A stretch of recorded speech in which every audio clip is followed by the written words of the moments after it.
தெய்வங்களை உணரும் ஆன்மீக பயணத்தில் இன்று நாம் தரிசிக்க போகும் ஆலயம் மதுரையில் அமைந்துள்ள கூடல் அழகர் பெருமாள் திருக்கோவில். திவ்ய தேசங்கள் என்று அழைக்கப்படும் 108 கோவில்களில் மதுரை கூடல் அழகர் பெருமாள் கோவில் 47வதாக திகழ்கிறது. இந்த கோவில் சங்க காலத்துக்கு முன்பே தோன்றிய பழம்பெருமை உடையது. வைணவ சான்றோர்களான ஆழ்வார்களால் பாடப்பட்ட தலம் இதுவாகும். முற்கால பாண்டியர்கள் குல பரம்பரையாக வழிபட்டும் திருப்பணிகள் செய்தும் வந்த தொன்மையை கொண்டது. பெரியார் ஆழ்வார் திருமால் ஒருவரே பரம்பொருள் என நிர்ணயம் செய்த தலமாகவும் திருப்பல்லாண்டு விளைந்த திருத்தலமாகவும் விளங்குகிறது. கோவிலில் உள்ள அஷ்டாங்க விமானத்தின் கீழ்த்தளத்தில் கூடலழகர் ஸ்ரீதேவி பூதேவியருடன் அமர்ந்த கோலத்தில் காட்சி தருகிறார். இரண்டாவது நிலையில் சூரிய நாராயணர் தேவியருடன் நின்ற கோலத்தில் அருள்பாலிக்கிறார். இங்கு பிரம்மா, விஷ்ணு, சிவன் ஆகிய முப்பெரும் தெய்வங்களும் அஷ்டபாலகர்களும் ஓவிய வடிவில் அருள்பாலிக்கின்றனர். இதனால் இந்த சன்னதியை ஓவிய மண்டபம் என்று அழைக்கப்படுகிறார்கள். மூன்றாவது நிலையில் பார்க்கடல்நாதர் பள்ளி கொண்ட கோலத்தில் தாயார்களுடன் அருள்பாலிக்கிறார். இவ்வாறு பெருமாள் இந்த தலத்தில் நின்ற, அமர்ந்த, சயன என 3 கோலங்களிலும் காட்சி தருகிறார். மேலும் பூவநாதர், லட்சுமி நரசிம்மர், நாராயணன், லட்சுமி நாராயணன், ஆழ்வார்கள், வைணவ ஆச்சாரியர்கள் ஆகியோரையும் விமானத்தில் தரிசிக்கலாம்.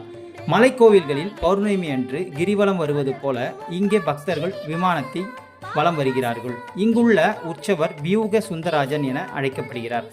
எந்த ஒரு காரியத்தையும் செய்யும் முன்பு சரியாக திட்டமிட்டு வியூகம் அமைத்து செயல்பட்டால் வெற்றி பெறலாம். எதிலும் வெற்றி தரும் அழகராக இவர் திகழ்வதால் இந்த பெயரில் அழைக்கப்படுகிறார்.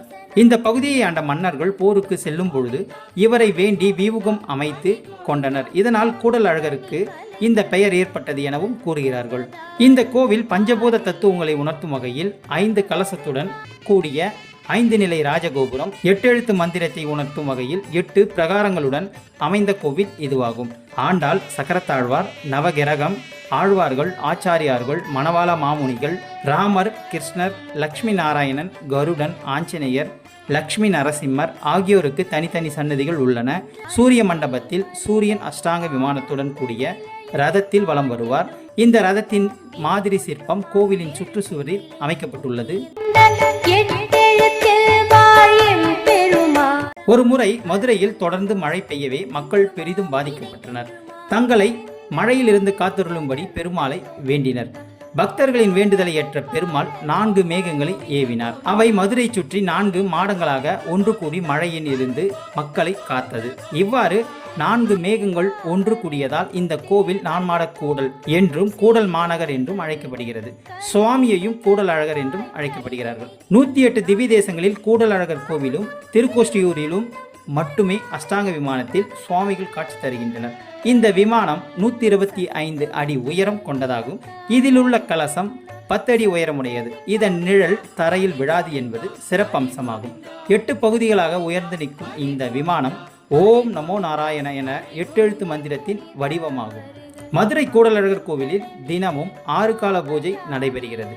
காலை 6 மணிக்கு விஸ்வரூப பூஜை, காலை 8 மணிக்கு காலசந்தி பூஜை, 10 மணிக்கு சுற்றுக்கோவில் பூஜை, 12 மணிக்கு உச்சிக்கால பூஜை, மாலை 5 மணிக்கு சாயாரட்சி பூஜை, இரவு 7 மணிக்கு சுற்றுக்கோவில் பூஜை, இரவு 9 மணிக்கு அர்த்தசாம பூஜை.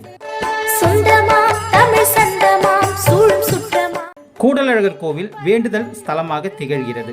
கோவிலை ஒரு மண்டலம், அதாவது 48 நாட்கள் சுற்றி வந்து வேண்டிக் கொண்டால் நினைத்த காரியம் கைகூடும் என்பது பக்தர்களுடைய அசைக்க முடியாத நம்பிக்கையாக உள்ளது.